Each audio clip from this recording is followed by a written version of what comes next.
probably. Oh, here we are. Hello, welcome everyone to another one of the workshops. This is number 239. We're getting up there in the numbers. I have here with me a bunch of Americans, apparently. So I got Tara Christian Wadner. Did I say that correctly? Where are you located right now? Seattle, Washington. Seattle. What about you, Robert Pidd? Pity, like a shame. It's real. Whole time. I've been here the whole time. What about you, Sister Lou? Where are you located right now? I think she froze. Oh no! Either that or she is so beautifully though. Right now. Right? What? Yeah, that is something that you draw on the back of like. Yeah, I. It's just statuesque. I just want to say that. There's no question about it. Yeah, definitely. Okay, I'm just going to remove her from until she comes back. What about you, Derek Dozier? Thank you. I'm from America myself. Dozier, I have a French name. I thought you'd be able to hit that okay, you fucking Canadian. Dozier? Yes, that's my name. Okay.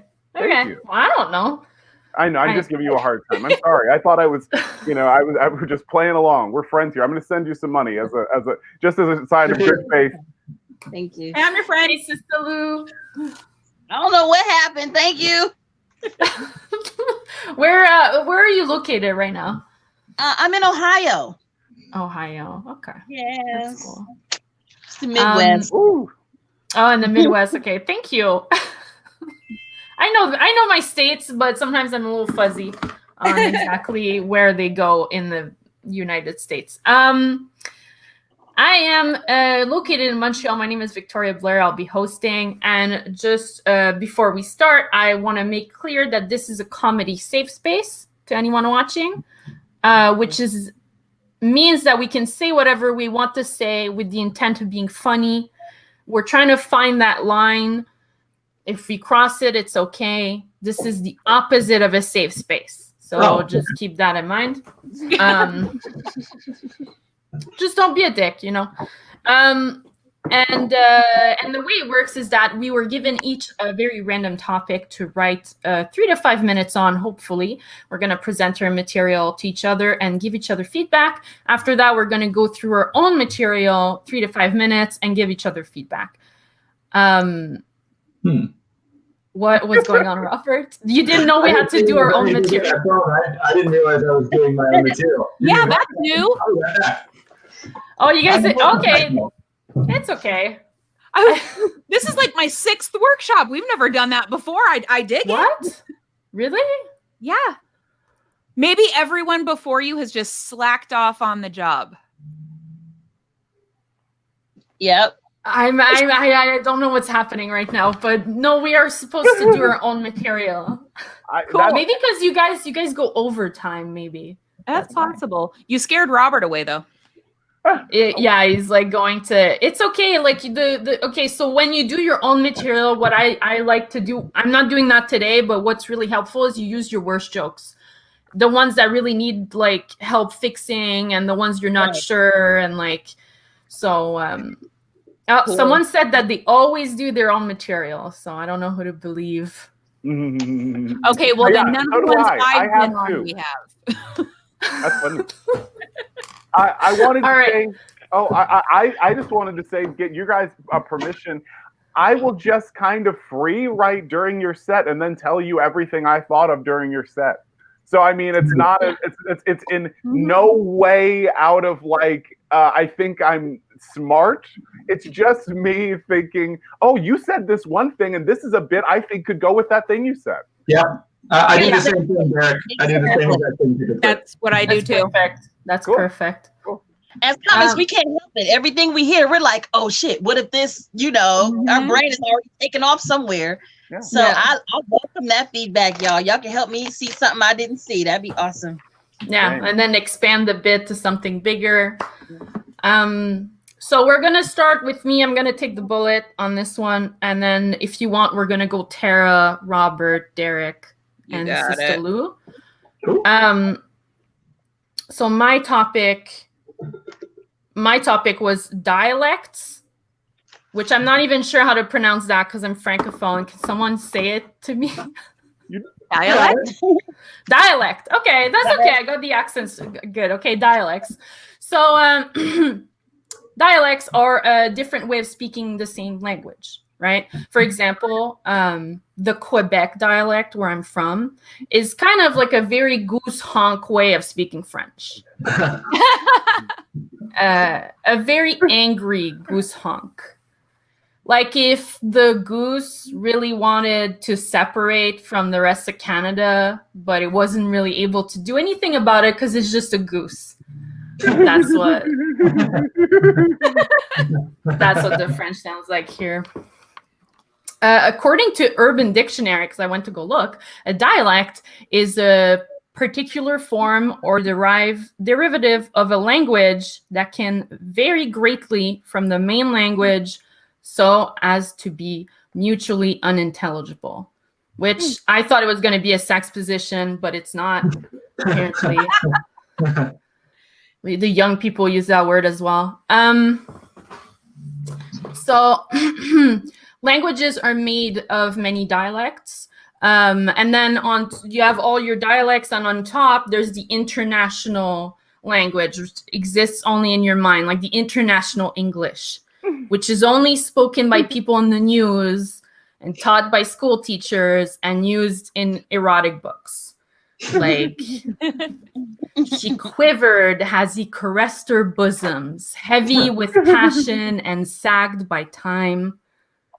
It's like glue down there, she whispered in his ear, as his fingers made their way down to her nether regions.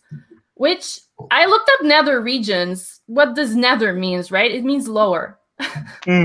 Which, maybe you guys knew that, but I didn't know that. I have a whole bit here about nether. Maybe I'm just going to skip it, because I think it's just funny to me. So international English is also traditionally supposed to be used by politicians. But I think that from my own memory, Barack Obama was the only one with proper grammar. He made a lot of mistakes, but not when he spoke, that's for sure. He sent drones. Okay. He put his name on the healthcare, and half the US doesn't want to use it, I guess. Is he American? Who knows? But he has never split an infinitive, so that's great. I also wrote down here the layman's term. I thought was lame man's term. And I thought like the man was lame because he didn't get an education. So I never use layman's term because I thought it was discriminatory. I don't use words like dumb it down either, or phrases like explain it to me like I'm 5. I prefer like explain it to me like we're flirting, or no comprende muchacho. I think that's much more sensitive. Anyways, that's all I have on dialects. Okay, I'm gonna dive in. I loved that idea. That last bit was really funny shit. Like the idea of explain it to me like we're flirting that's outstanding. That's that's a special title. Like that's money. That's a whole fucking thesis to a book. That's great. That's, you know what I mean? That's funny. I don't even know what else to say about that. I don't know. I could elaborate on that forever because like breaking that down in either direction is funny. Going a little more polite and then giving an example of explain. Don't talk to me like you're some stranger selling me fruit. Explain it to me like you want to, like you want to take me out to a nice dinner, or go really raunchy, or go, dirty and raunchy. I don't think I need to give an example of that, but I think that's such a fun and funny idea. I love it too. Oh, go ahead. No. I was gonna plow into another joke, but if somebody had another thought on that, I'll wait. Well, I was thinking along the lines what you were saying. I wrote down, explain it to me like I'm ovulating. Yeah. Because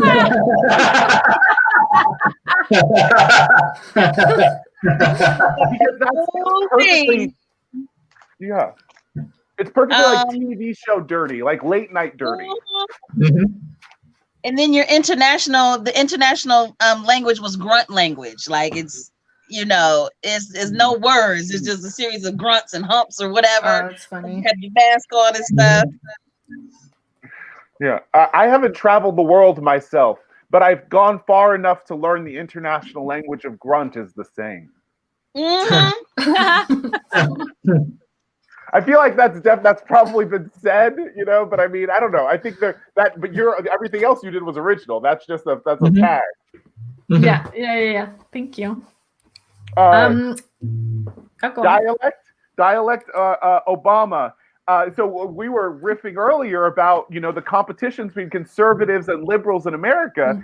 With your Obama dialect bit, I feel like you set yourself up for America.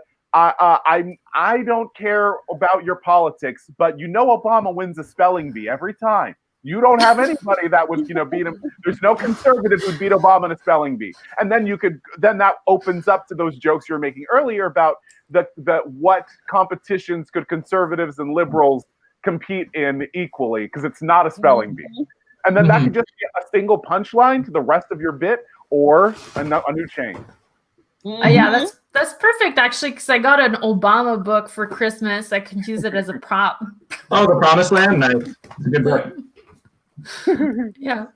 And I had a tag for you on, give me a second, how, let's see, only people speak international English are teachers, news show analysts, and erotic.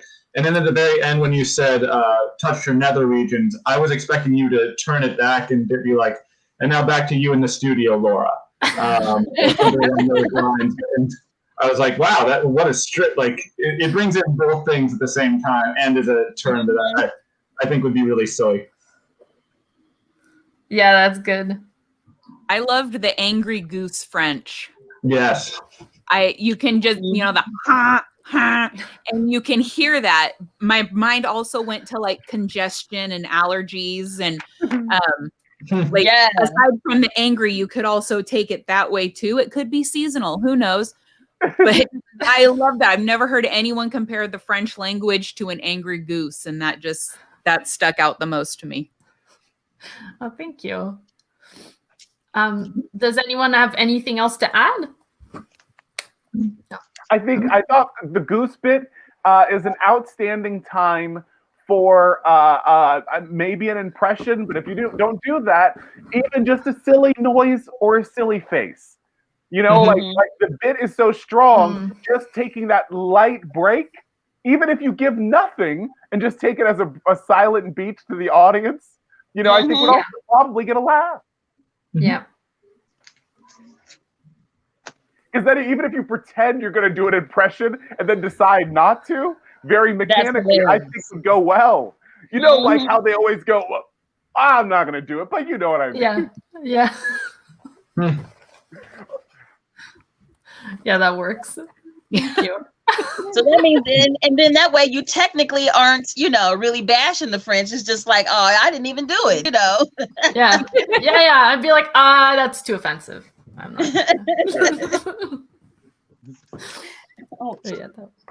It's good shit, man. Thank you. We're gonna move on to our second comedian, which is Tara. Tara, are you ready? Sure am. Let's do the thing. Let's do the thing. All right. Oh, thank you. Yes. All right. I was given the word chances. I tell you guys right now, I didn't write anything because, I have 110% chances of procrastinating everything till the very last minute, and I went beyond that this time. So the first thing that came to mind when I thought of the word chances was the 1989 Robert Downey Jr. movie, Chances Are. Now, if you haven't seen that movie, don't worry. Only about 6 of us in the entire world did. I think I counted 3 of them. So I guess let's just talk about this movie that's been lost in time, somewhere between Less Than Zero and Iron Man. I mean, shit, you don't get much more cringe than a guy dying while his wife is pregnant and then being reincarnated as his daughter's boyfriend. Okay. I know it's a lot to unpack. You're telling me. But there's a reason that this movie stands out in my head when I think the word chances. And it's not just because it's the title. It's that one stupid song. Who the hell sang it? Hang on. I had it here. Oh, shit. Okay, well, I lost it. Sons of bitches on that one. Oh, Johnny Mathis. All right, so fuck that guy for writing a song that won. I couldn't remember his name. And two sticks in my goddamn head reminding me of that stupid movie. Okay, so in 1989, Robert Downey Jr. wasn't doing all that great. I'm not sure if you guys have read up on the news. You might have some catching up to do.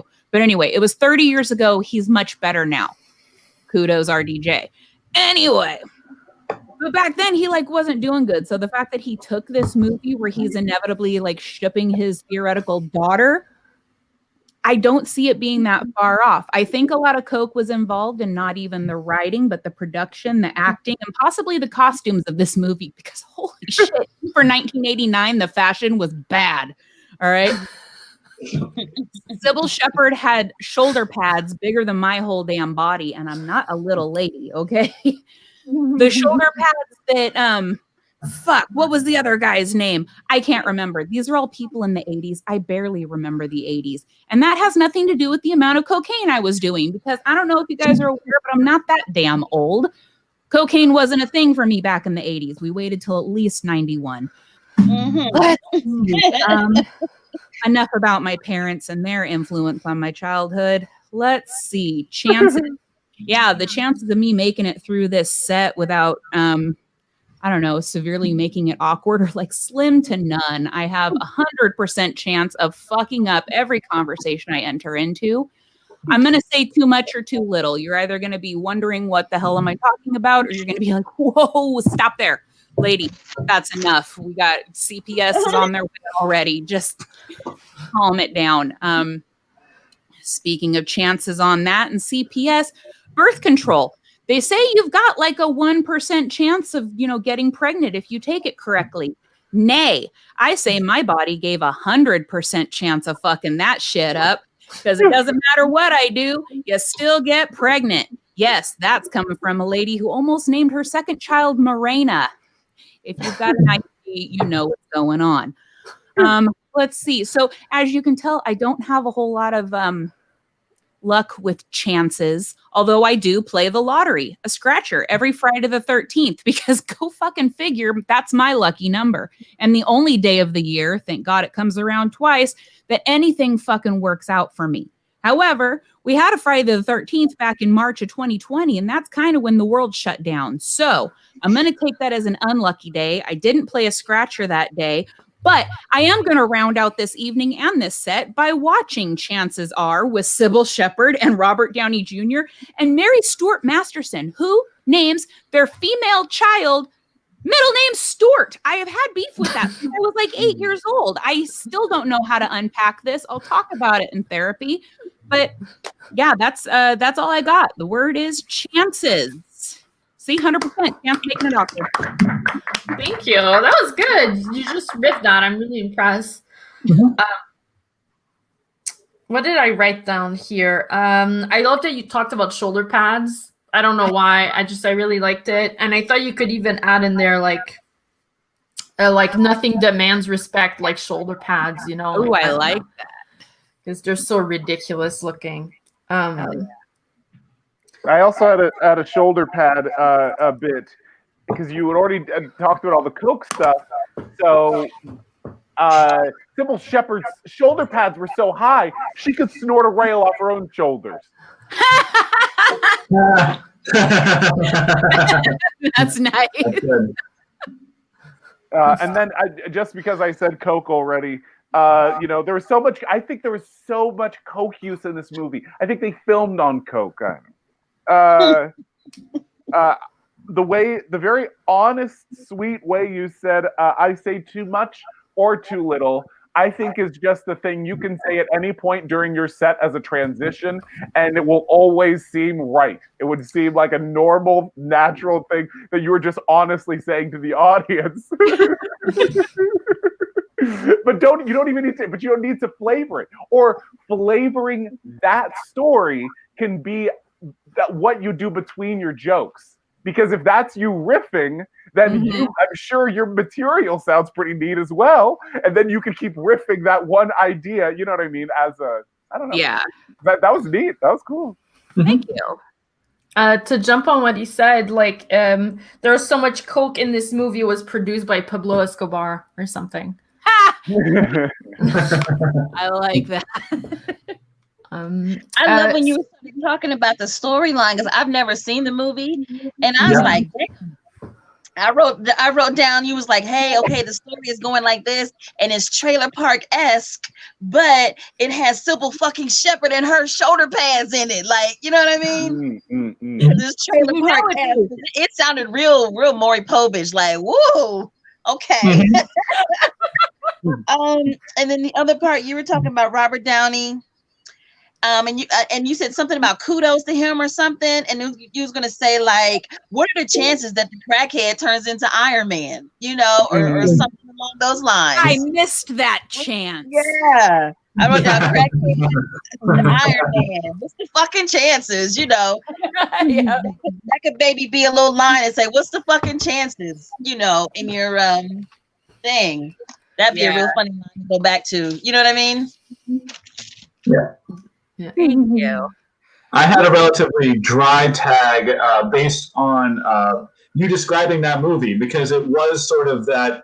It's a ridiculous concept, and why it's even a movie is crazy. And everybody, I think we all can say that is just silly that they would decide to make that and think it was fun for the whole family. Yeah.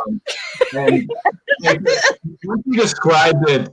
And you were like, he turns into the boyfriend of the daughter of his old wife. And I wanted you to just pause right there and just stare and then go, and hilarity ensued from there. And I was going to say that, but everyone's been saying that lately. Okay. It's been such a repeated line. Okay. I purposely held it out, but there is a part I was going to pause and be like, hilarity ensues just before the threesome. But yeah, I purposely left that out, so I'm glad that someone else thought to pop it in. I just wanted someone to address the ridiculousness of it in a sort of dry, sarcastic way, obviously. Yeah. But find a line that isn't obviously hilarity ensues from there. But it does, like, the second something ridiculous is brought up, there needs to be some sort of tag to show that you're not on the side of the people who would make that movie. Yeah. You could say, like, it's not a horror, it's a comedy, or it's not a drama. Line shenanigans. Yeah. What mess will they get into? I don't know. Next week. Yeah. Oh, man. Otherwise, I had. Go ahead, Robert. Oh, sorry. I had one more about you said CPS has already been called. And I was like, CPS has already been called. It's you who need CPS to be called. And my line was, CPS is already building a time machine just for you, so you can settle down. So. Well, nodding to that, I will bring in one of my prepared jokes that I have along those lines just for you during the next part. Mm-hmm.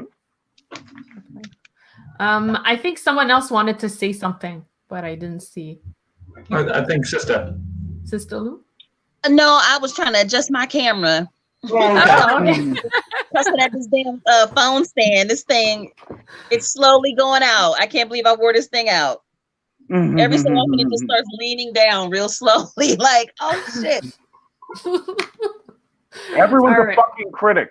Okay, try not to piss off Sista's camera, okay? Let's keep Sista's camera erect and fascinated through the show. That's my goal. I love that. All right, we're gonna move on to Robert Pitty. Yes, thank you. Thank you. I appreciate it. This is very long, and I'm so sorry because I am also I'm going to be reading it, which I know is lack of preparedness, but I also wrote this an hour before this, and it ended up being very long, and I'm sorry. My word was sympathy. And sympathy means understanding someone's suffering, and it's more cognitive in nature and keeps a certain distance. And I actually think sympathy and a lack thereof is the reason we will eventually be destroyed as a society, and the people in control will make our lives miserable forever. Because it isn't a bunch of sociopaths running things like we all want to think it is. It's actually a bunch of terrified sympaths, which is like an empath, only they're just quick at figuring out how much your life sucks. Logic with them, it's like 1 + 1 equals, oh, that must blow. Glad I don't have to do that. There are people that are scared to be at the bottom of society because that's how people like them treat those people.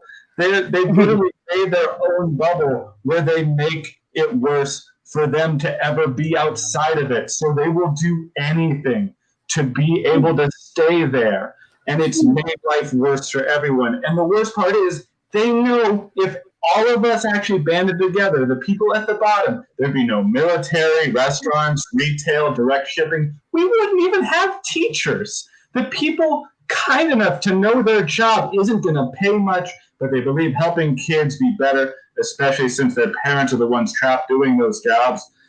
They don't have time to do it themselves. So the rich people, the people in power, they'll do anything to make you sympathetic for them by saying things like, it costs too much money to pay you, so I wouldn't make any money. When really they should just say, my idea doesn't work well enough to let you survive, and I'd like it to happen anyways. We're a country built by idea men, and we'll die because their ideas became more and more based on us doing more, making less, and having a way worse quality of life. I don't respect rich people. You can get rich off the stock market, but the easiest way to all you have to do to be rich on the stock market is find a company that treats their workers at the bottom the absolute worst, and then you're good. Everyone who has money in the stock market should just be sitting next to their computer just going, oh, come on, poor people. I have expendable income riding on those tiny Chinese fingers. Come on. It was crazy. The whole country wasn't even built on that idea. The Ford Motor Company back in the day, when he came up with the assembly line, he paid everyone so much to work the assembly line that they were the richest in the world. And that's how we built the entire economy. It was on the idea of those jobs being so fucking boring and dull that they had to pay us, because why the fuck would we want to do that? And they, over time, figured out, oh, what if we just fearmonger them into becoming racist, bigoted xenophobes so that they can go, hey, we don't have your money, and it's not your fault you don't have money. I can't help you. If you ask me to, I'll replace you, but I'm sympathetic. We have people now who will do anything just to not even do the math on how bad someone's life can be. I worked at feeding the homeless out of my comedy club, and I made one post publicly asking for funds. And I don't know if you guys have been on the internet recently, but 100% nice people, 100%. The best part of the terms and agreements is no one is allowed to be the fucking worst. I got messages from people that were like, homeless people don't even exist, which made me sad for them because clearly they've never been outside before. Another person was like, it's just another liberal hoax to add money to the political war chest. Rich liberals. If we have a war chest, where the fuck is it? Because I would give anybody $100 just to show me an actual war chest. Mainly because I want to know if it's biodegradable and made from all locally resourced materials. If I take a bite out of it, is it vegan? and what war did you win it in? Was there a Kombucha war, and how did that go down? I will give somebody a Jackson just for you to show that to me. And the other response I actually hated getting maybe as much was somebody said I was Christ-like, which, nope, I'm not. Listen, I'm going to make feeding the homeless and advocating for them part of my life, but also I now have a top 10 list of homeless people I don't like. And I didn't know that before this. If Jesus had one of those, I want to know what book that's in. I really want to know. I just want it to be like Corinthians 7:18, where it's like, and the Lord said, oh man, here comes Carl. I can't even with this dude today. I want to see that. Give me a sec, sorry. There's a pause and give me a second. That's one thing I think people forget about doing good deeds is you can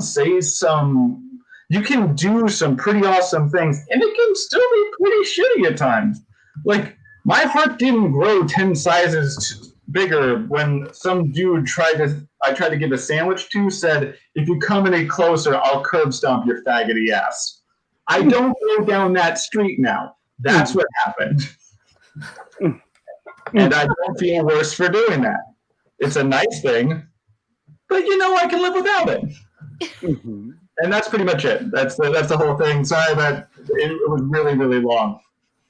That was good. Thank you. There's so much material there. At the beginning, you said sympaths are quicker to know how much your life sucks. Mm-hmm. I thought that was really gold. Thank you. Yep. And then the person said, I don't believe in homeless people. I thought, or homeless people aren't real. You could make like a Santa. It's like, you don't believe in homeless people. I stopped believing in that when I was 5 or something. Like you could maybe, because it's kind of a weird, they exist.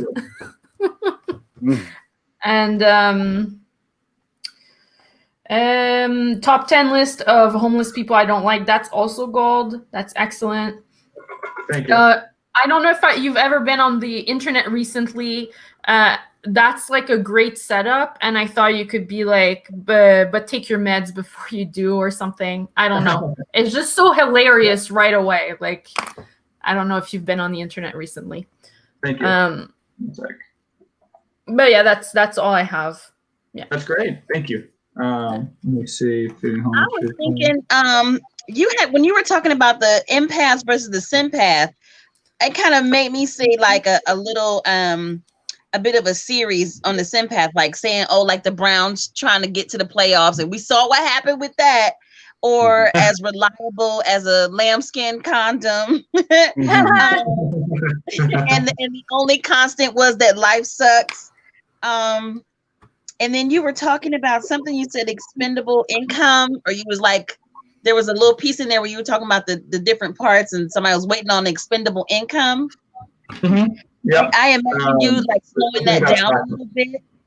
You know what I'm talking about? I imagine you like slowing your pace down a little bit. Oh, way down. Yeah. Beatbox, like I'm waiting on that money. Just something real. Instead of saying, give me that expendable income, you could be like, give me that expendable income, and then break it down to 3 or 4 silly words, but do it real slow and kind of, just to switch it up. That's all. Absolutely. Yeah. Because it is very sort of median right now, and I like that. Mm-hmm. And then there was another part you were talking about, the sympathetic something, and I thought of another series of that, like a blackjack dealer, a COVID tester, a bouncer at a titty bar, and somebody who worked. Can you repeat that one real quick? I'm trying to write down all of your notes right now because I really like it. Okay. In the sympathetic, it was near the end part that you said. I thought of another series. You were like, they were sympathetic like this and they were sympathetic like that, but you were using like the actual one versus like, like a bouncer at a titty bar. Yeah. Okay. Nice.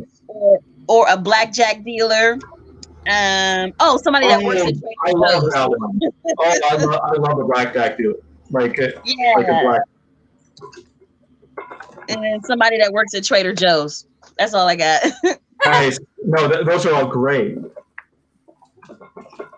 I'll jump in. So I thought, I mean, a lot of your setup for the sympathy stuff, I thought a lot of it kind of just boiled down to, don't we need more sympathy? Some people say they got too much sympathy. They're called empaths. And, just as a way of like, you could just squish all that into like one idea. And then, like bam, bam, bam, bam, bam. You know what I mean?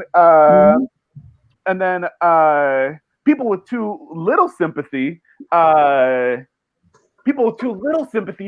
scared that they're going to become unsympathetic. They're going to be poor. Or I fucked it up.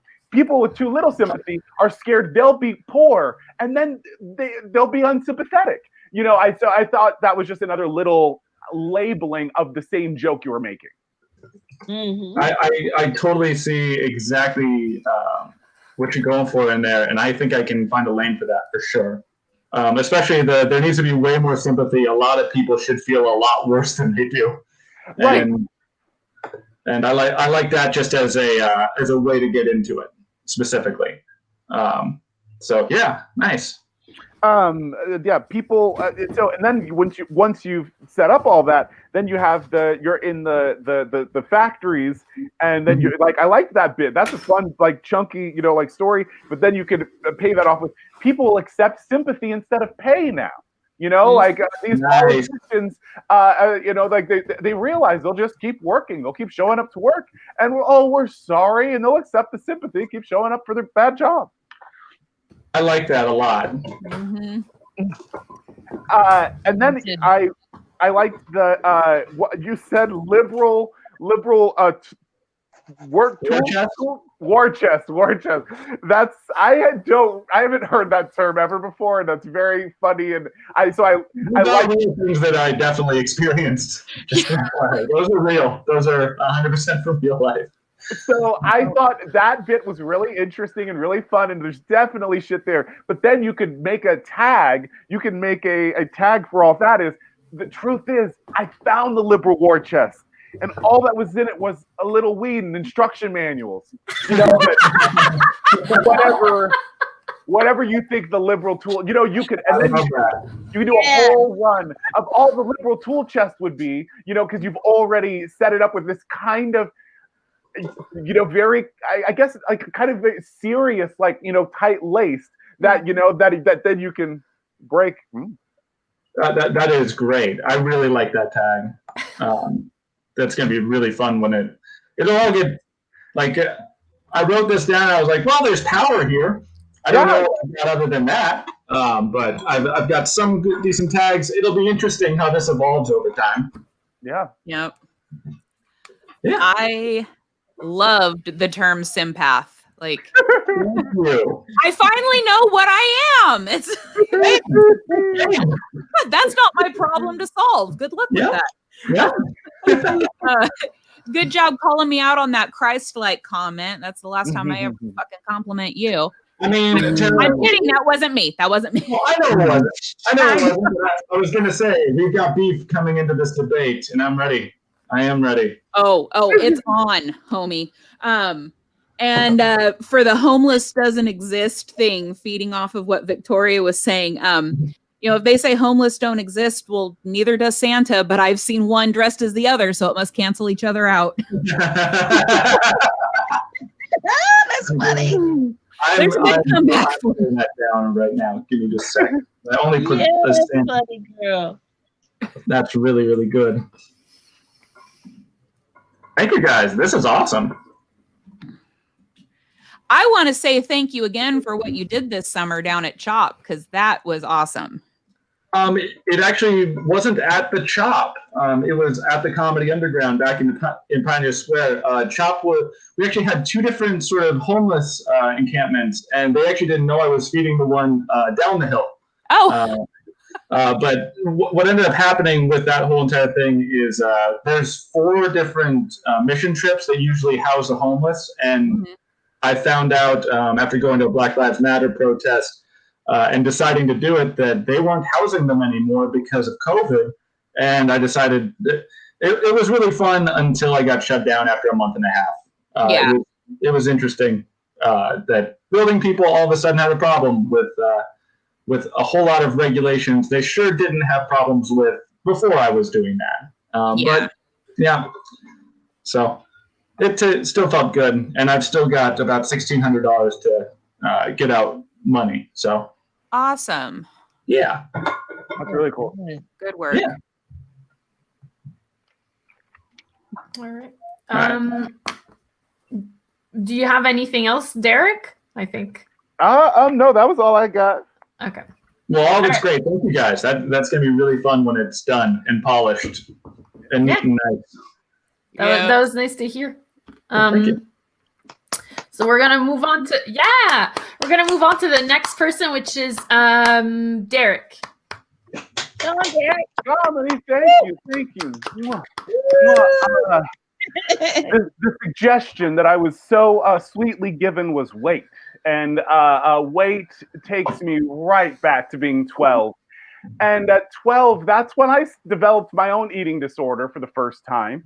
And my eating disorder was kind of gifted to me by my coaches. You know, I was wrestling. I was a 12-year-old wrestling. And once I started and I was okay at it, there was this idea, okay, don't change your weight. What are you? You're a 12-year-old, you're 150 pounds. You have to stay there because you wrestle good. You want to wrestle the boys that same weight. And as an adult, I don't know what the importance of that might have been at all. You know, like you get weighed at every time you go to wrestle, they weigh you, then you weigh the kids that weight.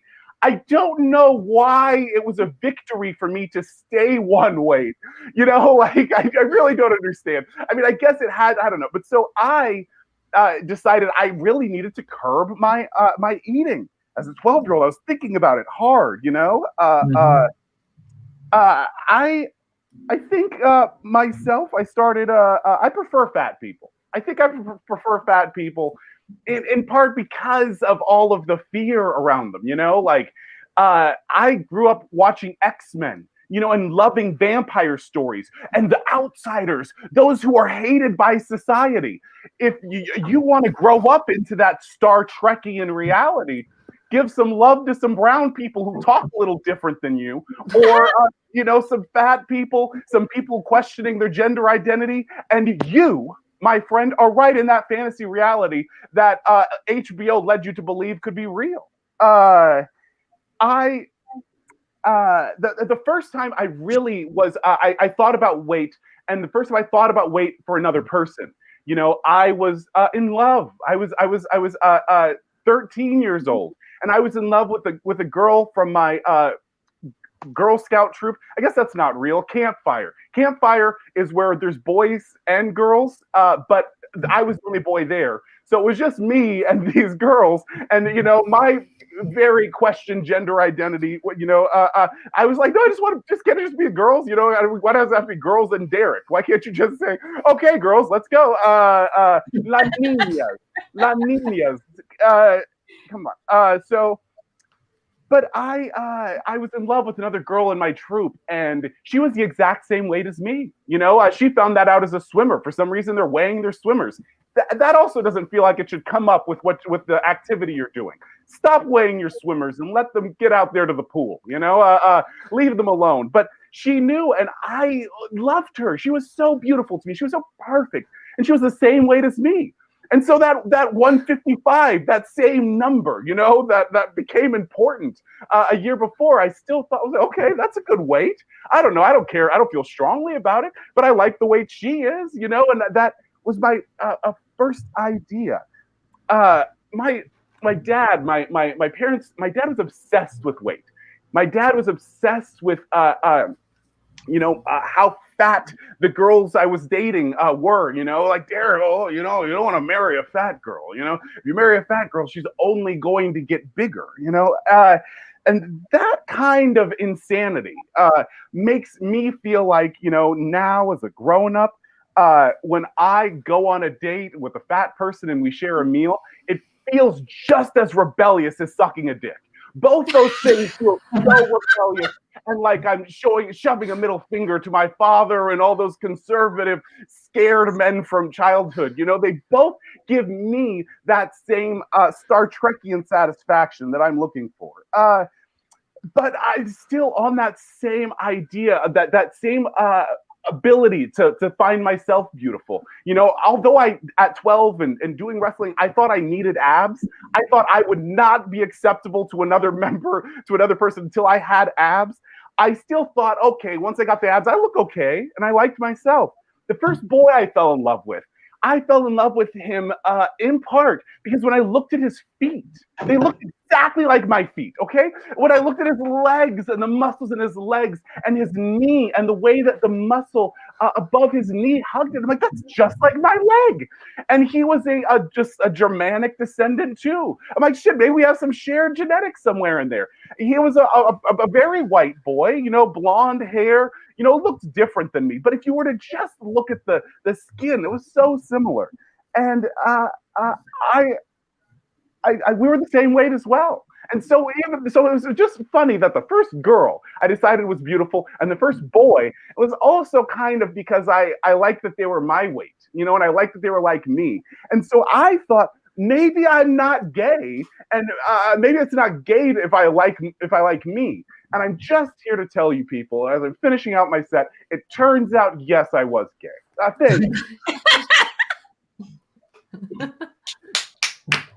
Thank you. Thank you. Thank you. Does someone else want to start actually with the feedback? I feel like I'm sure. I will. Yeah. I loved it. Let me say that first. Mm-hmm. Okay, so you were talking about your immediately takes you back to 12-year-old wrestler, right? Yeah. And am I on? Okay. Yeah. Okay, so like you back to 12 years old, and you were saying something. I couldn't write it down what you were saying, but whatever you were saying around the 12-year-old thing, you need to say it like Hulk Hogan when he was like, "I'm telling you, brother." Wow. Like that. As soon as you said wrestler, I was like, "Oh shit, yes, Hulk Hogan." Wow. And then you were talking about something eating on my brain. I think you were talking about fat was eating on my brain like a vampire, and there's no such thing as a fat vampire. You know what I mean? That's a great. That's I would love to talk about that. There's nothing I want to talk about more than fat vampires. I love that. That's me. You saw my soul. Yes. That's who I am. That's all I want. That'll be my first special. This fat vampire talk. That's really good. Co-ed, and you just absorbed into the there. It was co-ed, but since it was all girls, you just absorbed into the majority. Mm-hmm. And then you were upset. You had found a girl because the campfire code says that fat floats. That's what I wrote down. Yeah. Campfire code says fat floats. You were talking about the muscle on his knee, and you should pause and do your hand down your face like, oh shit, it's frozen. We got you. You're great. We're just watching attentively. Like, oh, muscle on his knee. Like, you got to give that the respect. Put some respect on it, you know. Thank you. That's great. And then after pause, you could say, well, maybe I'm a cannibal, but I ended up being gay. That's what I wrote. Thank you. Wow, yeah. That's great. What about you, Robert? What did you think?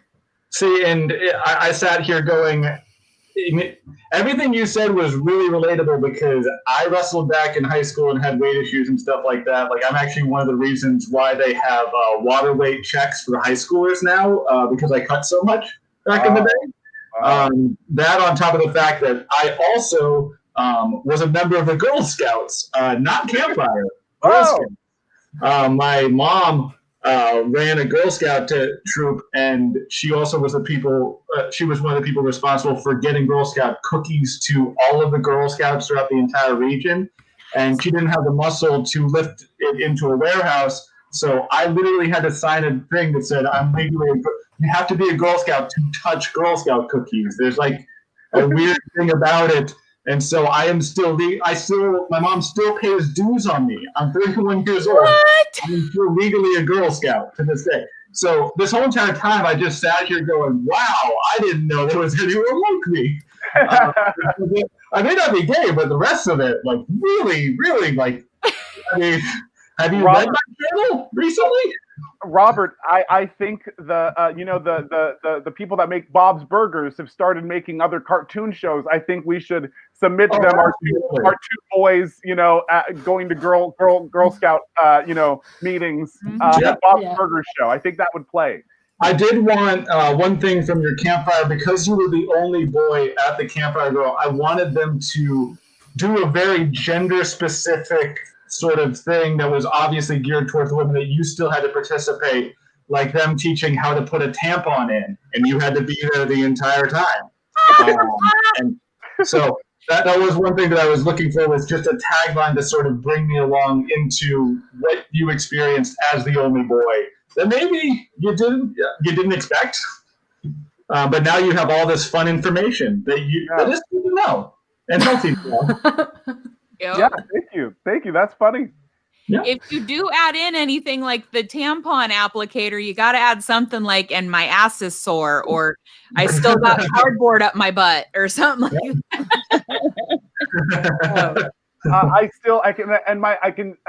I never lost that skill. I can still do it with my urethra. It costs not in this show, but I'll do it for a price. Does it look like a spaghetti noodle being sucked up by another spaghetti noodle? Oh my God. I absolutely loved the line, feels just as rebellious as sucking a dick. Yes. Thank you. That line stuck with me more than anything in the set. That just like it popped out. It was brilliant. Just the mashing of words, the way all the words come together is just beautiful. Thank you. Describing your boyfriend's legs, I would have loved to hear the terms calves like a DC superhero. Thank you. Yeah. Thank you. You can also throw in not Marvel. I don't have that kind of definition on it. And you can DC, more rigid, dark. That's fun. On the felt just as rebellious as sucking dick. Like, I don't know. I'm not a famous comedian. You know what I mean? Like, I don't get long set times. And so one of the things I think about the most is how can I introduce myself the most clearly and the fastest? So if I can tell a joke about being bisexual without having to say I'm bisexual, then I kind of feel like, okay, good. You found a way to deliver that information in a joke without having to stop and give the information. So, kind of like Victoria's note of doing your bad jokes, that was me trying to see if as a comedian, I'm learning to do that thing. If I can express myself with a joke, but really fucking do it quickly and clearly. So thank you. I'm glad. I think that you have a really strong persona as well. Like it comes across. Like you have a strong personality, like right off the bat. Like I had a good feel of your energy. So what else did I write here? Your coach impression was really funny. I really like that. And then you said that you were always dating someone of the same weight. And I don't know if that's a good idea or not, but like the same weight. So like you're the same weight category, so you can take the person, so you feel safe. That joke is definitely there. That's definitely part of it. Because both people I honestly thought could defend themselves or take care of me. So putting that, or like, so we could, that bit is there. There's a Cobra Kai karate bit in there. There's something about us both being able to fight. There's something. Oh, if you get mugged, you're equally responsible for defending yourselves. Right. That's good. We're the same weight. We both carry a knife. if we get when we get mugged, you know, it's. But I don't know. Yeah. Wow, the United States is an interesting place. I mean, are you guys okay? Not. Yeah. So we're gonna move on to the next comedian, unless someone has something to add. Thank you so much. Yeah, great job, Derek. That was really good. Yeah, that was really good. All right, Sister Lou, are you ready? Yeah, you know, if you guys can hear me on my side and stuff, it's fine because my screen is completely frozen, but I can hear you guys just fine. Is it good? Yeah, the audio is great. If you want, you can always remove the video if it makes you more comfortable. You know, I tried to like turn it off, and I logged off and logged back in, and it did the same thing. So I ain't gonna fool with it. Either way, I had read a story anyway. My word is traps or trap. I don't know if it was plural or not, but I decided to write a story. So once upon a time in a faraway land called Trapezoidville, it happened to be, and let me tell you, this Trapezoidville place, it quickly became known for the sinister deed called Trap-a-Lot. And let me tell you something, baby. This thing involves baby oil and barbed wire. You don't want to know nothing about it. Trust me. So listen, my great ancestors, they was born into a gang of thieves called the Horrible Honchos, right? and news of the Horrible Honchos was traveling all across the Skeet Providence. And everybody was talking about the Horrible Honchos is coming, y'all. They coming. So the Trapezoid Gazette, right? They posted a honcho selfie that they took with the capital K goons, y'all. And the capital K goons, I know you heard about them. You know, they hang out at the Kiva Trap House. They be at the Kiva Trap House. That's why they call capital K, you know? So these capital K goons, you know, they hanging out and just with their eyes open and everything, y'all. Woo! They ain't falling for no traps. You hear me? Listen, the Horrible Honchos, they push on through Trapezoidville, and then they finally get into the heart of the Skeet Providence. And you know what they saw when they got there? Say what? What? Man, what happens in the Skeet Providence got to stay in the Skeet Providence. They have a habit of greeting each other.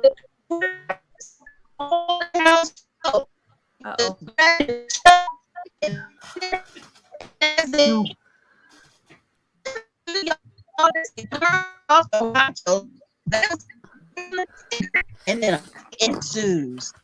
So then Oh no! Oh no! No. Oh, she went Skynet. She did. She went Skynet. I was going to say auto-tune, but okay. Max Headroom. Yeah. This is how the uprising happens, guys. The worst part is that I could barely catch the last word that she said, and I thought it was Jews. And so now I'm really curious how the rest of the story went up to there and what direction this is going. It was just an ooze at the end. It wasn't a J. I know that, but it wasn't ooh as the last word I heard. And I'm very curious now. Listen, this is a comedy safe space, all right? So, Yeah. I understand. I am very curious. All right. She says, I will be back. Okay. Okay. See, so she went Skynet. she did. She went to auto-tune heaven. So I think we're gonna move on to our own material because I don't think we have enough to give feedback from that. I wouldn't want to give feedback with her not here anyway. Yeah. Well, we could always because sometimes this happens. We give feedback and then the person watches it after. Okay. But I don't know. Okay. We're gonna trash you and you don't get to defend yourself. I think she's trying to come back on. We're gonna move on to our own material. And we're gonna keep the same order if that's okay with everyone. Cool. Yep. Yeah, so I'm gonna start. So my bits are a bit more polished because I haven't really written any new jokes in a while. Yesterday I wrote some jokes, and this morning turns out I wrote a manifesto. I read it. It was a manifesto. It wasn't jokes at all. I kind of want to hear that. I'm really curious. I also still want to hear the bit you mentioned from your first set. My curiosity speaks, you know? No. They're not good. Or it's like a suicide letter or something. Send it to me. Should we send help? You guys deal with your own thing, okay? And I'll figure it out.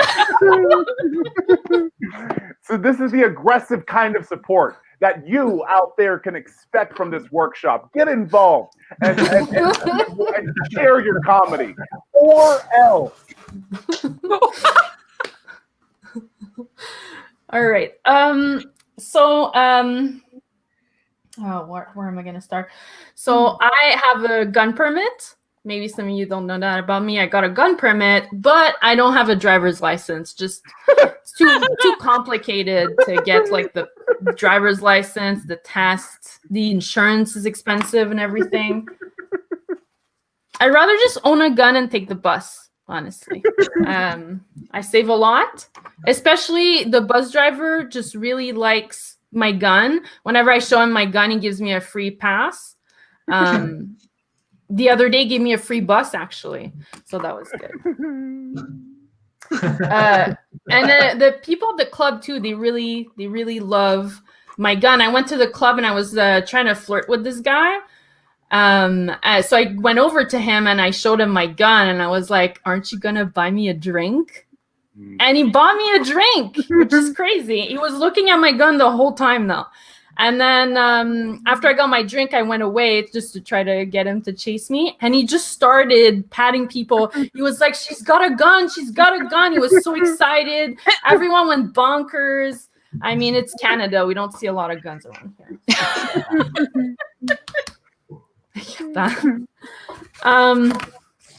I have a boyfriend. And I told him, I asked him to write me a romantic song because I think like that would be cute, right? If you wrote me a song. And he told me that he's not a musician. He's actually an engineer, so he can't do that. But I still think he could write me a code or something, maybe a computer language. I think that'd be cool. Like C++ or Python, except it's like Victoria and it's super unintuitive and you can only do a few basic commands with it. You know. Maybe you guys can't tell from just looking, but this is the bedroom of a depressed person. Probably you can't tell because you can't smell it. It smells very strongly of soup. Like the smell just really hits you as soon as you walk in. And yeah, I got like a little nest going around my bed of a bunch of knickknacks because I spent all my days there. I got like a bottle opener, got a fork to scratch my back, a bunch of books. I have a bullet that's stuck between the bed and the wall. It's not. Don't worry. I just said I'm depressed. It's not a gun bullet. It's a clitoris bullet.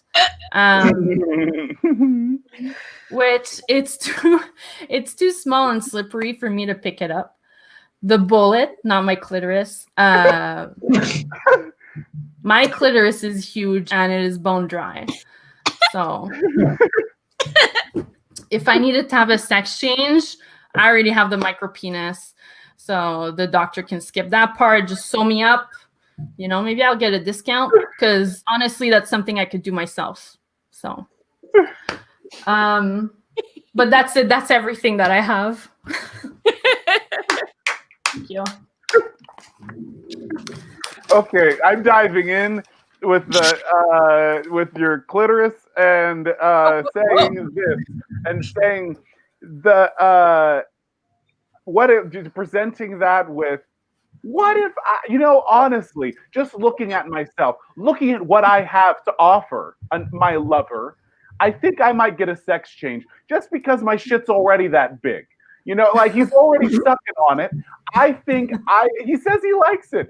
If he's going to suck it and, maybe I'll give it, he'll decide. Whatever he said, I don't know. I just think that's a way to do the same bit, but just focus on the raunchiness. The raunchiness of it. Yeah. Instead of this, and I think there's less discussion of transgenderedness in the discussion of your enjoyment of your private life becomes more specific and then kind of weirdly safer.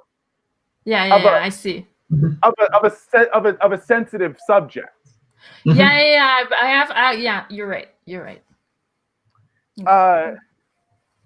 I wrote down. You said it. You did say. I wrote it down before you said it, but you kind of. I just would love to hear you say the gun bit. You know, everybody loves my gun. I mean, I think you did say it, but I just feel like it's so funny. It's the perfect accessory. It goes with all my shoes. You know, I pick out my gun goes perfect with my boyfriend. You know, I just think about that. Your boyfriend and your gun are both accessories. You know, I make sure my gun and my boyfriend, you know, they match. Yeah. Right. Yeah. Nice. I don't know where that's going. That's all I had on that. That's all I got. See, I wanted the transition to be I have a boyfriend unrelated to my gun. Just want to be like, he's here on purpose. I want you to know that. Going on, he likes me. But the bitch whines when I ask him to hold my gun. I don't know what his problem is. I'm shopping for a new gun. I want him to hold a gun. See, and one more thing that I wanted added to the gun thing was matches outfits, best accessory. Also, everything I've ever wanted is free. That's crazy. You guys know it's the greatest coupon code. Like, have you guys ever seen Coupon Masters? Because they just don't have guns. That's what they're doing, because they're spending way too much time on things. Because they don't have guns. Suck it, super couponers. Yeah, there it is. Super coupons. I also think you create an opportunity to instead of the implication being people ever feel threatened by your gun, what if they just always want to hold it and they're just always impressed? I just feel like you create, and so everybody knows that of course someone would be threatened by a gun. But if the only thing you say is, and they want to take selfies. They're just so fascinated with my gun. Or the bus driver, you know, instead of gave me a free bus, he just wanted a selfie. You know, I don't know. Yeah. Definitely. That is the American thing with a gun. That's my American perspective on that joke. Is in America, it would just be cool. You know, like or I did this joke in America. I took my gun to America and everyone just thought it was cool. Maybe that is me giving you an actual joke. Yeah. Because I doubt anyone that I know has ever seen a gun. Really? Wow. Yeah. Lucky. Right. Are you saying that's a fictional bit? Is this a joke? You don't carry a gun? Even a little bit. I saw a gun yesterday. So. Those don't even exist. They're like homeless people. Do you guys all have guns? Like you're all, I can't see your hands. You're all touching a gun right now. Just makes you feel safe. The gun isn't on my lap, but these are the only guns I carry. Yeah. And they're the scariest guns. Yeah. They never run out of bullets.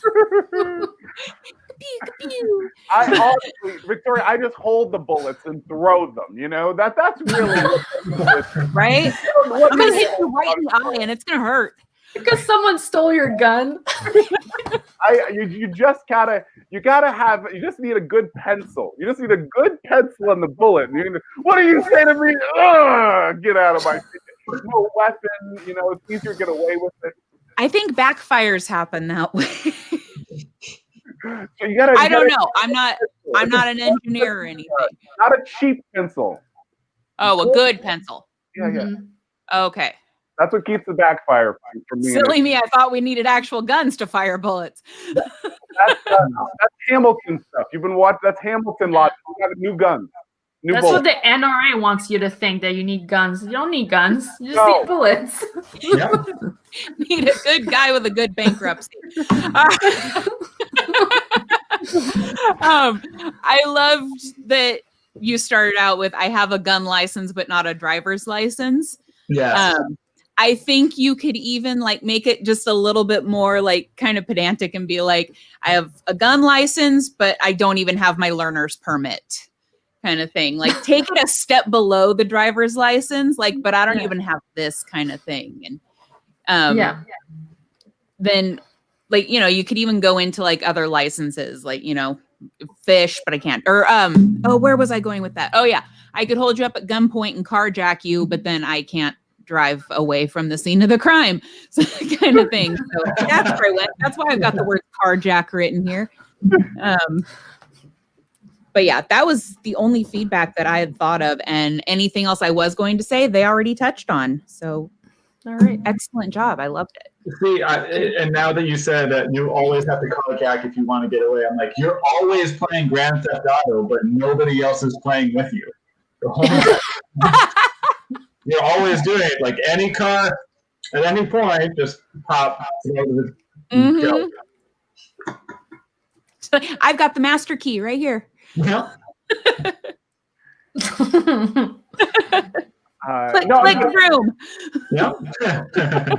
And then you could tag that with, no, I don't wave my gun around. You know, really, honestly, I don't wave it around. I just press it against my boyfriend really gently, you know, when I want to get him in the mood. I don't know. I don't know why I'm subjugating your character. I'm making your boyfriend a completely fictional character for me to do this with. You know, like I'm dehumanizing him completely because I've never seen him. He's just make believe to me. I know, but it is a really funny concept of like someone's just turned on by like terrorizing their boyfriend with a gun, I guess. I don't know why I think maybe that's not funny for everyone. I can only climax if I'm holding it to his balls. He says he can only climax. Make him ask for it. You know, like it's the kind of jokes we can't make about women, but that's what men are for. Peg him with a pistol. Right.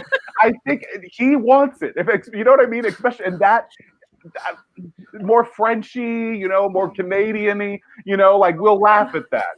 Americans will laugh at that. I'm just saying we'll laugh at that. Okay. All right, we're gonna move on to the next person unless anyone has anything to add. Oh, good.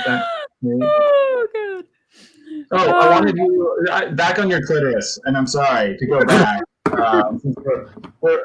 You said your clitoris is bone dry, and I just wanted you to be like, and I blame the audience for that. Like, this could get going if you guys are better, but here we are. And that's on you.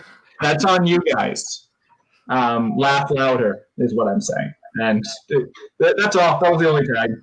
Then you can make that noise when you rub your finger on the microphone. Oh, yeah. Does it do it here? That pays off. Theirs does.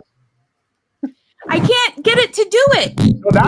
Oh. You're doing it. While it had it on, you can. Yeah, I can hear it. I cannot. Huh. I can totally hear it. Well then, okay.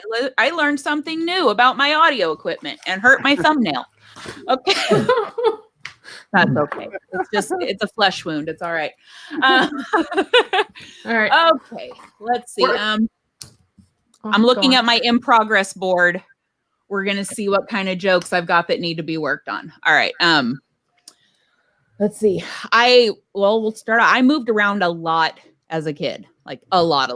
I also grew up poor, and those are synonyms. They go together. That's redundant. We don't need to go on any further. Anyway, so moving around a lot as a kid, I didn't have a lot of friends. I didn't know how to make friends at 5 years old. Nobody taught me. And when you're not in the same classroom for too long, I mean, friends come and go. So what I would do is I would go door to door and just ask, like, hey, you got any kids here? Yeah, the looks on your guys' faces tell me that you did not do this and your parents loved you. Now, what I was doing was playing a little game that I now like to call Suppress the Memory. I know. To my recollection, I've never won. But it's, going around knocking door to door looking for kids. It's kind of like, I don't know, Find the Pedo or whatever. I liken it a lot to Minesweeper, and I'm not very good at either one of them. Let's see. Moving on down the line. Let's see. We'll keep on to my fucked up childhood. Through a lot of therapy and soul searching and, just psycho retro weird words that they tell you during sessions and charge you a lot for. During all of this, I have come to realize that I could really just fix everything in one fell swoop with a shit ton of psychedelics and a time machine. And I just get there, go back. I have the perfect fucking childhood. And it might not have been the drug-fueled orgy that it actually was. I mean, okay, in my defense, babysitters are expensive, all right?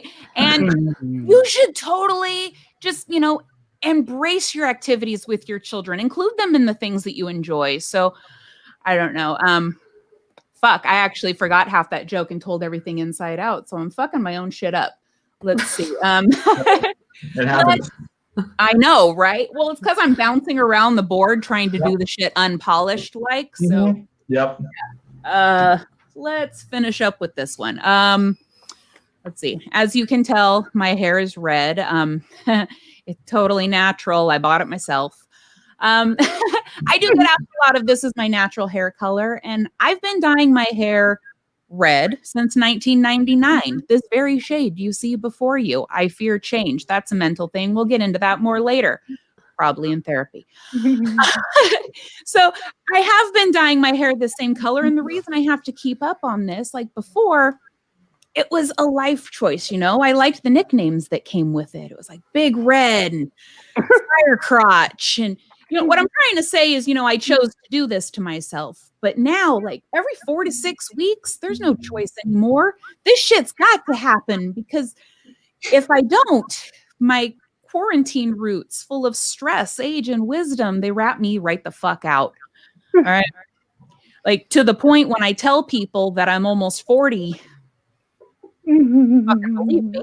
So, we can't have that anymore. But now I'm to the point where it's like I've been this color so long, and I do get asked if I'm a natural, and I figure, yes, if I've been doing this more than 20 years, I have been grandfathered in as a natural ginger, or as they like to say, I'm now transgingered. We'll go ahead and end on that one. Those are 3 jokes that I rarely tell. All right. Woo. Thank you. Sorry, Thank you. I wrote down here in the beginning, you said you grew up poor. I thought you could add in I grew up so poor. How poor were you? Yeah. Oh, no. You don't like those? No, that joke, I need to change it because I've heard another comedian tell it similarly, but it's with geographical references and stuff. I need to switch it up a little bit more. Well, good. That's what I have for you. So I have, this is a different kind of spin on everything you were saying, but just like starting with, I grew up a little differently than everyone else did. I grew up poor and I moved a lot. And I was poor and I moved a lot. And instead of telling the audience, what that's like, making the whole fucking thing as if you're explaining to them a secret world that they couldn't possibly understand of being poor. And then I felt like that still paid off through a few times of your set. Cause then just saying, I was poor, or just you could just then say poor as a replacement for my fucked up childhood. It means the same thing. You know what I mean? I guess that's not necessary, but in your joke, I think it creates that world. And then that also comes into my hair, betrays me. My roots show. And now I'm poor again, and the other kids can see how poor I am. A gray hair is just poor, or is just old and poor. Is just grown up for old and poor. That was the bit there. Okay, sorry. Okay. My parents were poor. Oh yeah. My parents were poor, so they included us in all of their activities. I thought was a perfect setup for anything. That's all I had. I actually just remembered I left out a big part of every 3 months when we'd get evicted, because that's the best way to avoid rent. I actually remembered I left out a big chunk. Like I said, these are newish jokes that never get told. But I like where you went with that, Derek. Thank you. I liked it a lot. What about you, Robert? What did you think? Give me a sec. I had a very specific part of the joke, and then my mind is blanking all of a sudden, and I'm panicking, and that's where we're at right now. We got this. I had a very specific part of that joke that I had a good tag for, and it's so long right now, and I don't know what to do about it. Shoot. Give me a second. Okay. I'm just gonna say, I'll say in this moment, and just because I can't resist, I wrote down like being poor, like it's juicy gossip. You know, like I don't know if you've seen any Schitt's Creek, but like they teach each other how to make gossip sound interesting from the other room. Like, she did what? You know, like that kind of like layer of like, this is fascinating. My poorness is really something that you haven't heard of. You may have heard of poor people, but they weren't poor like me. I was poor and I moved a lot. You know, like I get like that the flavor. Yeah, gotcha. You could do like the Real Children of Seattle or wherever it is. Well, this was Southern California back then. Reefer-side Kilo-fornia. That's you got to say that. Those are words that are very. I haven't heard that silly sequence of words, and I'm a stoner from California. Well, there we go. Yeah, that's something I've been saying for decades on decades, and it's one of those things where it's like, you know, it needs to work into a bit, you just don't know where to put it. So that might be it. Yeah, put it there. At the end, I thought you could say like, I gotta go see my therapist, or you can find me tomorrow at my therapist's office, or something like that. And I really liked your transgendered.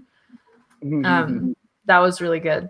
I keep trying to test that because I'm always afraid to tell that one. I'm not sure if it'll be like perceived as like a transphobic joke, because it's not. But you never know how it'll be perceived. So I'm always nervous about that one. I'm glad you guys like that. I would say, I would even if you said, you know, no, and that's not a transgender joke. This is I think I'm more of a android. I'm on my way to becoming a full soulless machine. I think you can label it or you know, like a half vampire. I think you could just make it I'm closer. Please, that's not a transgender joke. I think I'm more like a centaur. You know, like I think you could label it and then tell the audience it's not a transgender joke, you know? Mm-hmm. Well, a redhead did tell me that I was transgendered, so I think that part's perfect. I've agreed that needs to be in there. I'm just saying, I think you can alleviate the worry or say that and say, and I'm not trying to, this isn't about transgender people at all. This is about that ginger that told me I was one of them. You're telling me you wouldn't, I think that's how gay people are made. You know, or I hear that is how transgenders are made. Somebody who's changed their genitals tells you ought to do it. And I don't know. That's what the ginger guy told me as well. You know, I guess I'm just trying to hang a lamp. If it seems icky, hang a lamp. Mm-hmm. Yeah. And I found the thing I wanted to say. Got it. Yes. When you were going door to door to ask people about whether or not they have kids there, you're like the opposite of a sex offender, where you don't have to do a whole spiel or anything like that. But you could, by the time you got done with it, you had to have one because, I mean, why not? And you could totally do, if you could come up with like a solid, seemingly similar type thing of why you want kids in your life and stuff like that, which sounds a lot better from a 5-year-old than a 40-year-old woman at this point. but I remember it. It was me. You can hit it that way. But that's great. I think that's like really that. funny. Even like I was even the line. I was establishing a children's census. I wanted to know where they all were. You know, I moved around. Yeah. I have the southern, or then you could say the weed thing, the Southern California or whatever weeders children's mapped out in that region, in the blank region. Gotcha.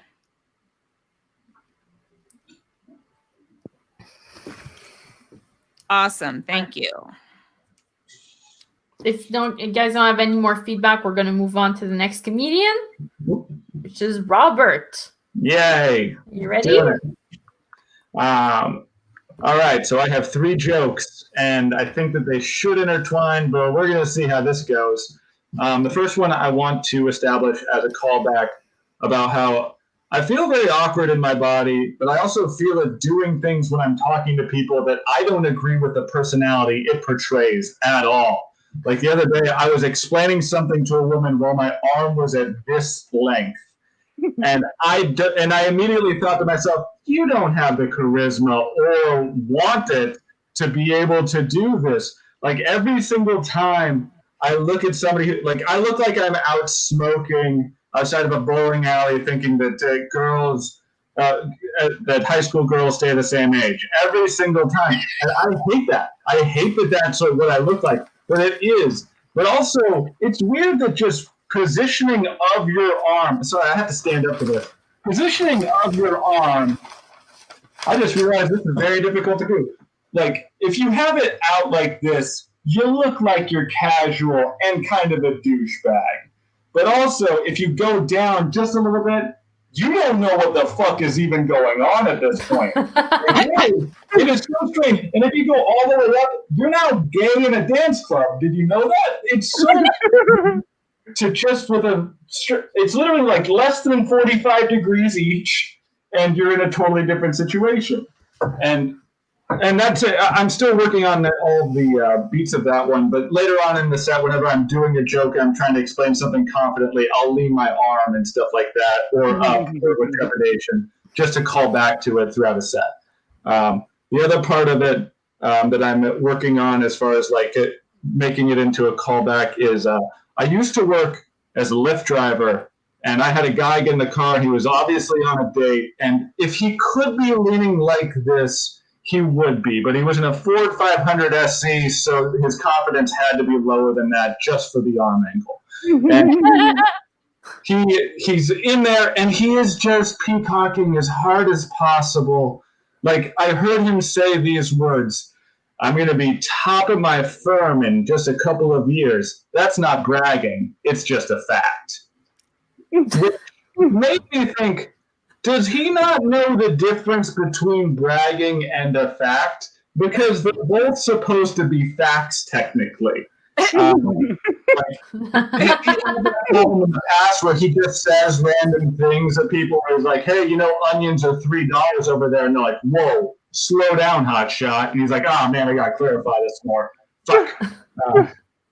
That's it. That's the I need more on that one, but that's going to weave into some of my more nerdy jokes where,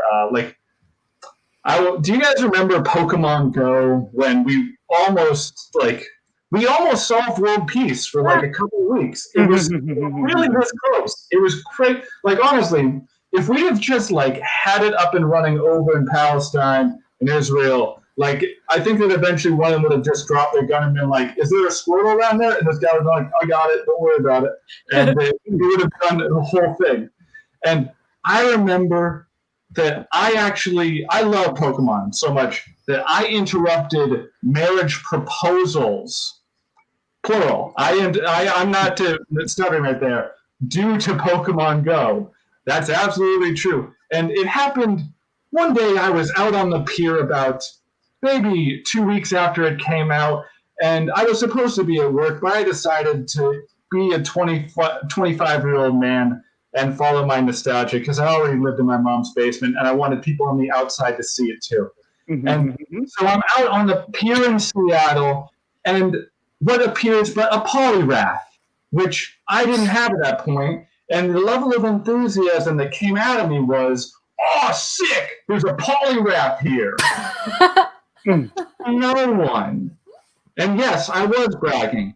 And as I said that out loud, there was no one around except for a couple where a man was on his knee proposing, and they both stared at me like, why? And I didn't have a good answer for that, except for they should get out their phones because there's a polyrath right here, and it might be a long term. I'm not sure how this is going to take off. That was the first time I interrupted him. The next time, 2 weeks later, at this point I had 3 polyraths, just to brag.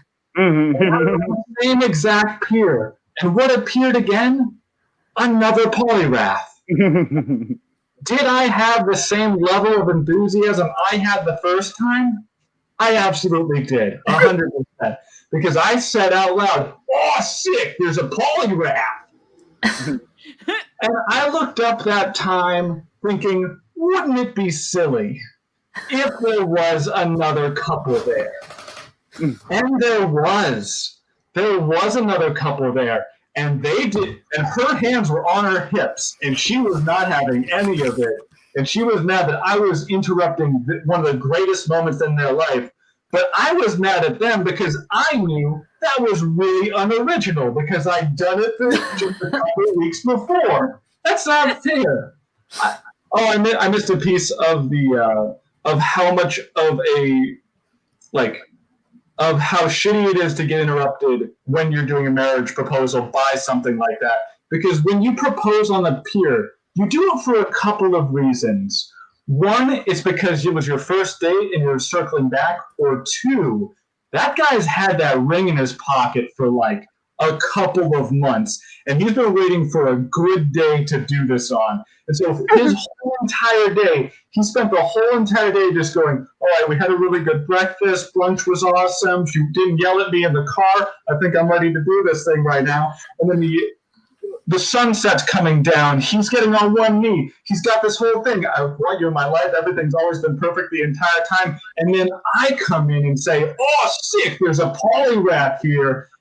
And there's no real recovery from that. There just isn't for what he wanted it to be. And, there are a couple more things about him, like this is where I'm bragging and stuff like that I want to pepper in throughout sets, especially as I do nerdier stuff. But those are sort of the building blocks that I'm playing with right now. Well, good. Thank you. I'm gonna jump in with that with the peer bit. Okay. Okay. So for you to say, I'm not going to that pier anymore. I'm not going to that pier anymore. It's bad for my comedy. It's always the same crowd, and I keep doing the same bit. I'm not going. That's a very comedian joke. But I definitely think it could work, and I think you could make that a little more layman friendly. But I also really wanted one of the proposals to be to you. I thought you were setting us up for, and nope. so she put her hands on her hips, and I'm like, babe, there's the polyrath. Get your phone out and catch the polyrath. Like pretty much everything you said, but the girl who put her hands on her hips was then your girlfriend proposing to you, and you tell her she should catch the polyrath. Interesting. And that's a real story that I did do that twice on a pier. And I've never, it was maybe like 2 weeks apart. And I still go back to that pier because third stage evolutions are a really big commodity in the Pokemon Go community. You know how fucking rare they are? And the fact, this is something I wanted to add in is, I don't know about parallel universes, but I know in a bunch of them, a polyrath didn't show up a whole bunch of times because random number generation is a fickle machine, is a fickle thing. And now I know that marriages on that pier about as common Just those guys as a third stage evolution. That's great because that I feel like that perfectly crosses the bridge of not knowing what that is. I played Pokemon and I still don't know what a Poliwrath is, but that bridges the gap of for those of you who don't know what I'm talking about, but you want to laugh too. I'm telling you, a Poliwrath is as rare as a marriage proposal on the pier. Okay. And then you can do that earlier, middle, later. You know what I mean? That bit of flavoring is just like, I think we're gonna laugh. Definitely. Okay.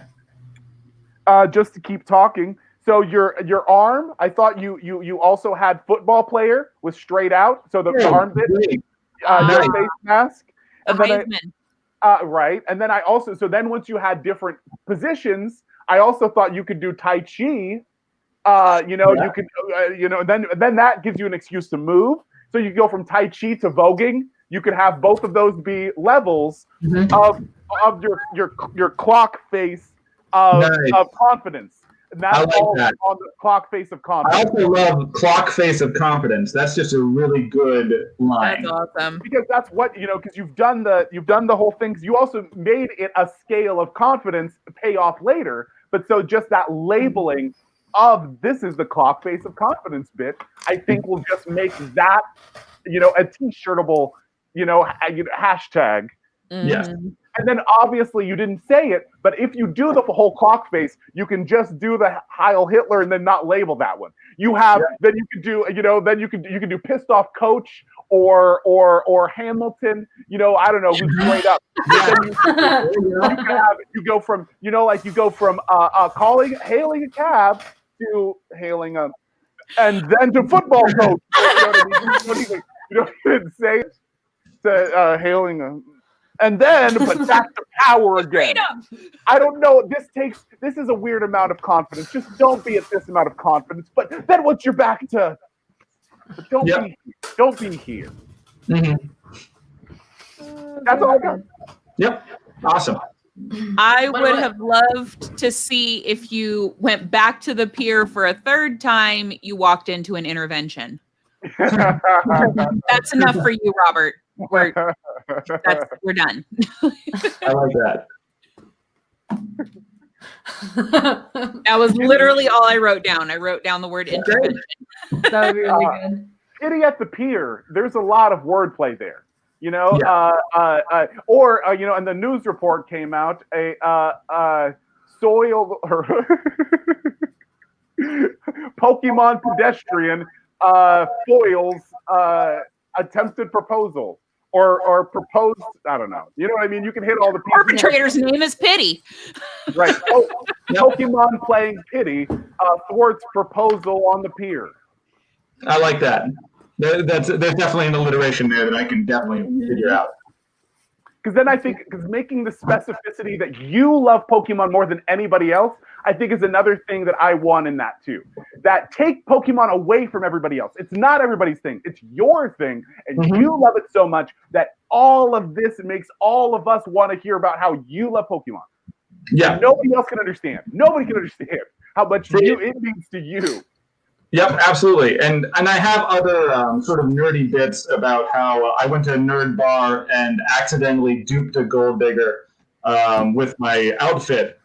Which I think will be real, and that one has several callbacks in it, and is something that I'm working on building up to ending on. And that one really expresses sort of the amount of nerd that I am because of how many signals I didn't get because I really wanted to play Super Smash Bros. Melee that night. That's funny.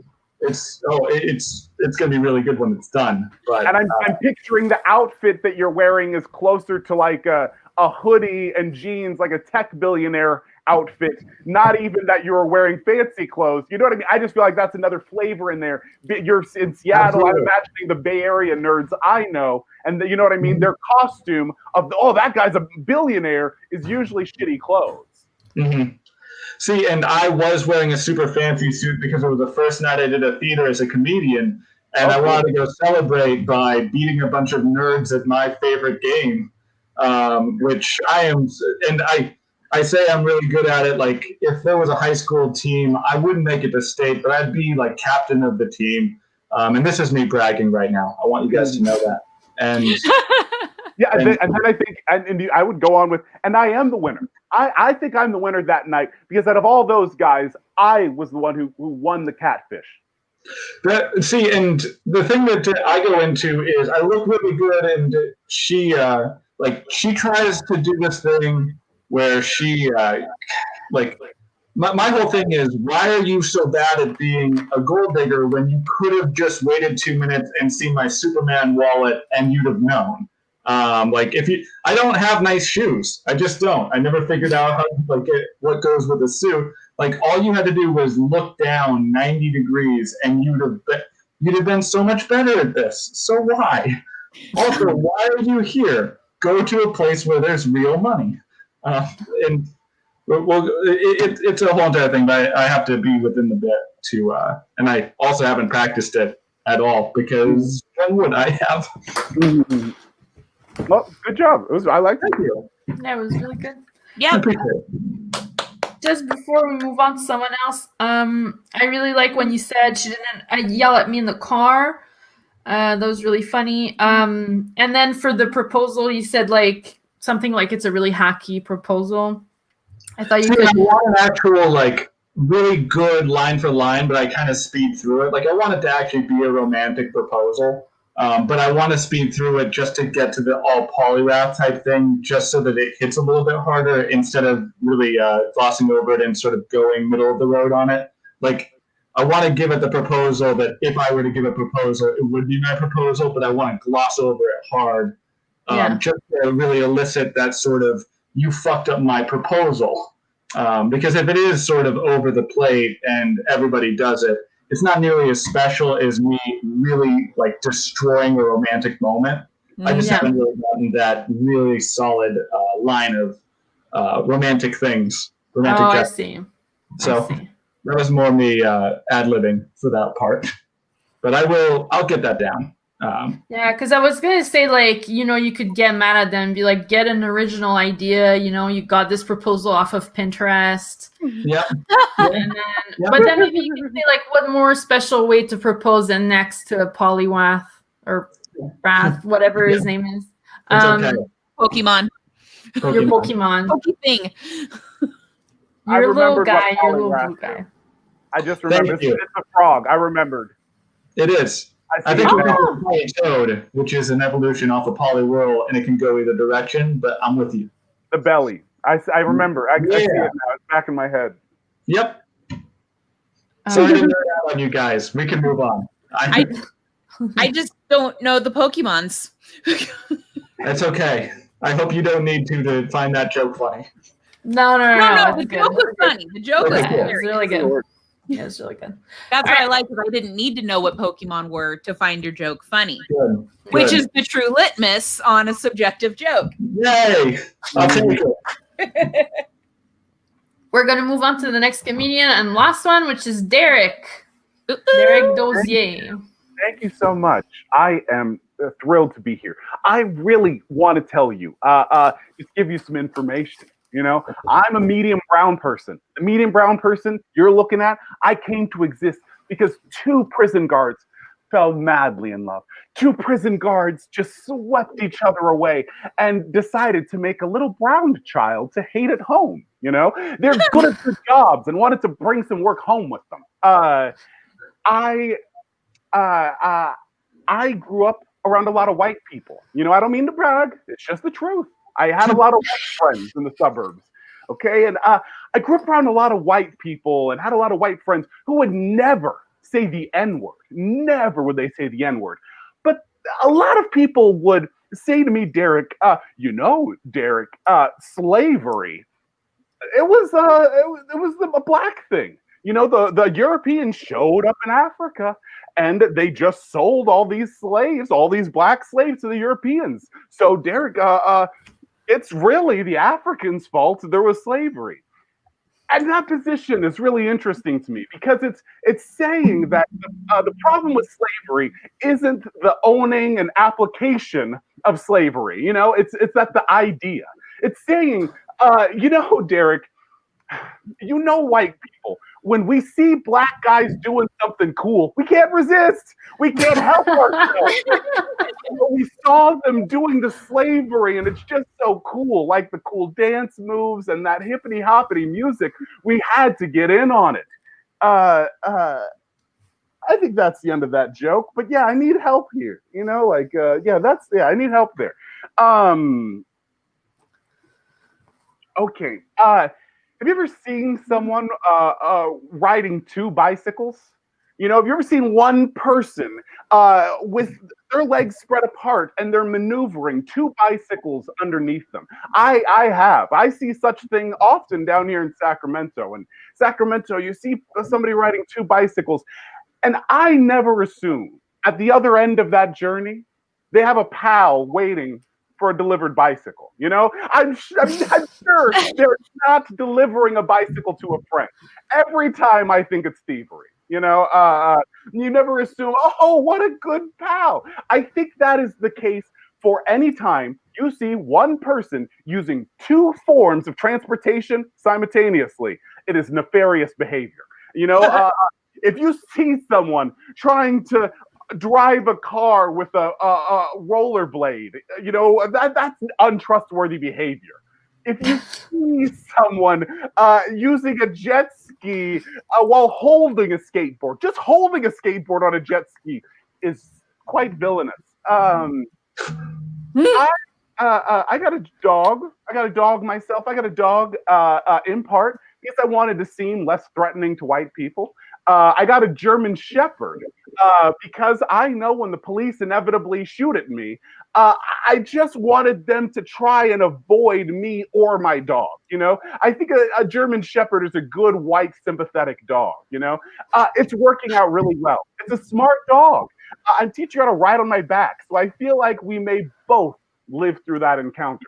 I'm doing my calisthenics. I'm staying limber. And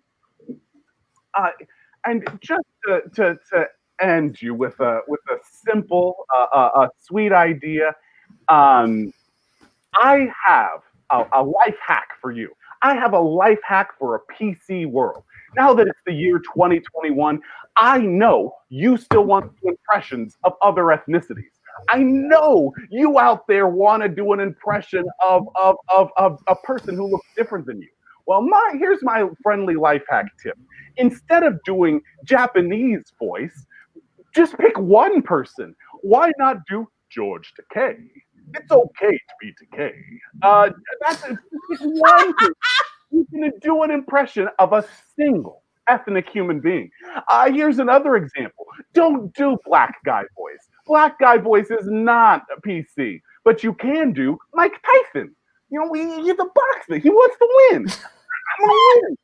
Those impressions are readily available for you. Don't do Mexican. That's not a voice. That's a people. But you can totally do I'm Cheech, man. That's okay. Be one Mexican. And that is my PC advice for a racial America.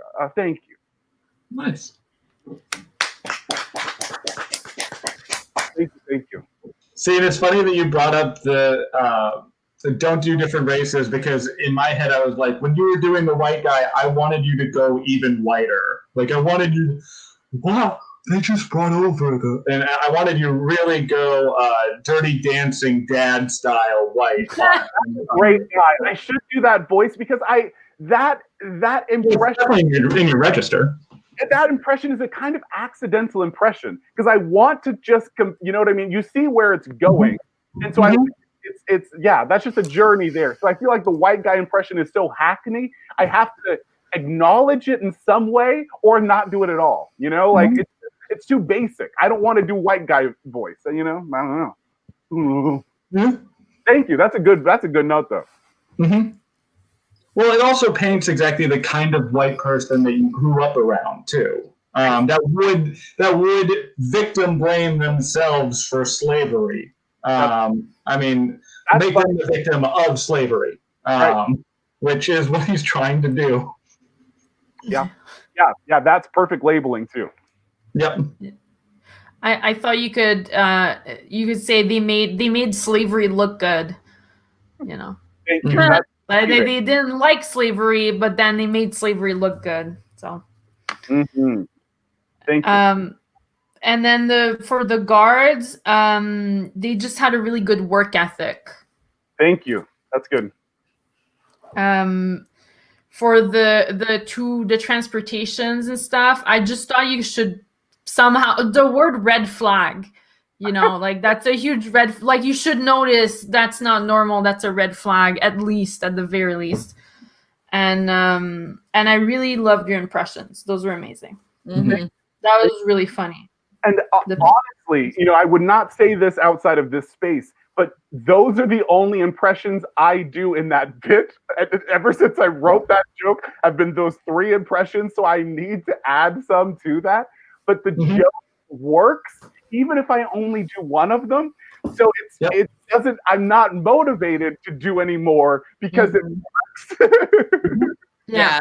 But it's a weird feeling in comedy to kind of feel like, oh yeah, that joke works the first way I wrote it. I don't need to do anything. Yep. It's wrong. That's my favorite feelings. Yeah. That's good. I don't have a lot of the imposter syndrome except for that. I'm like, what do you mean this works? What do you mean, like, I just wrote it down and it works okay? That's not real, you know? Because it's really fresh, that's why, I think. Mm-hmm. Thank you. Yeah, I feel like, you know, there's some of those things that are the trickiest, are the trying to say something obvious that, you know, that everybody's thought before, but being one to put it to words, you know? Yeah. Mm-hmm. It's funny when you're like, oh, I accidentally did that. Oh. Yeah.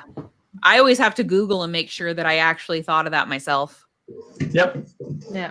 It will seem too good to be true. Yeah.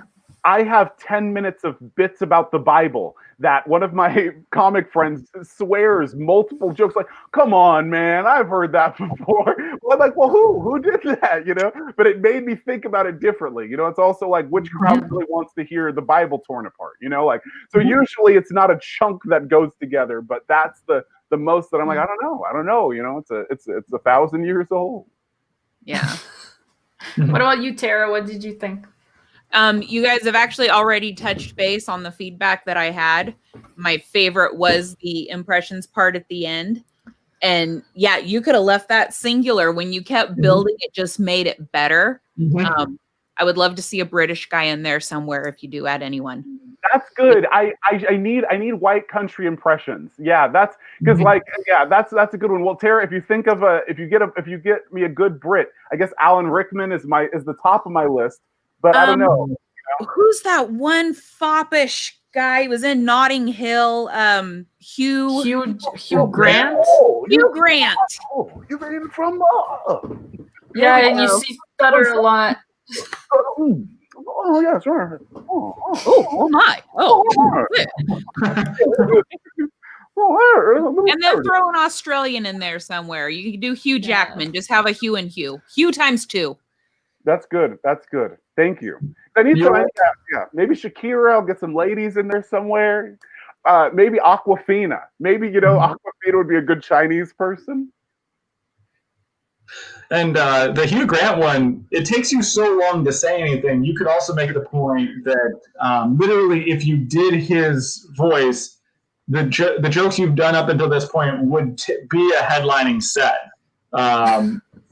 For the whole, and if you just start to do your jokes from the very beginning, because the audience totally gets what you're doing, especially if you start the same way, you can go in on it, and as long as you do that within that realm, you can kill the whole entire time because they're all in on the bit because you've already done it. And that really helped, you know, because the other thing I'm really trying to learn how to do is rearrange my own material to build a better set. So using that maybe as an opener and starting with the racial impressions I've never done.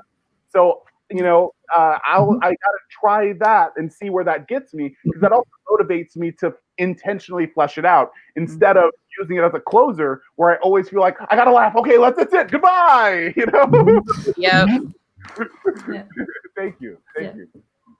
And also on the different modes of transportation together. I wanted you, if you had like 10, 20 different examples of a guy on a moped is pulling a scooter, if a guy on a four-wheeler is pulling a jet ski, or is pulling a guy on water skis. Like if you can keep going for like a whole bunch of examples, I think that it will get funnier and funnier as you keep going into it, because each of them can even get more and more ridiculous as you put things together. Right. A snowmobile with a pack of sled dogs. Exactly. Yes. I wandered into that riff now. That's not part of my normal joke. Oh, awesome. Oh, really? Nice. That's good. Now, yeah, thank you. Like, yeah. Yeah, keep diving in. That's great. Yep. Thank you. All right.